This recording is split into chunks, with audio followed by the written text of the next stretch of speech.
Fiamme e paura a Santo Stefano Quisquina, nell'Agrigentino, dove un incendio si è esteso quasi a lampire il Teatro Andromeda, uno dei siti più suggestivi della provincia di Agrigento.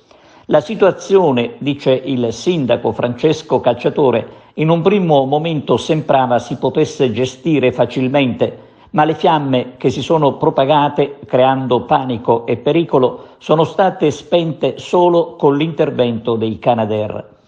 Non è escluso che ad appiccare il fuoco sia stato qualche piromane, i soliti deficienti che vanno assolutamente fermati.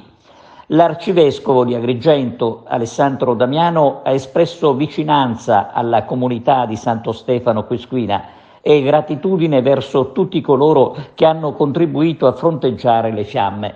L'arcivescovo ha condannato il gesto che ha messo in pericolo la vita delle persone. Monsignor Damiano auspica una presa di coscienza delle responsabilità personali con un impegno deciso a favore di azioni preventive e la promozione della cultura.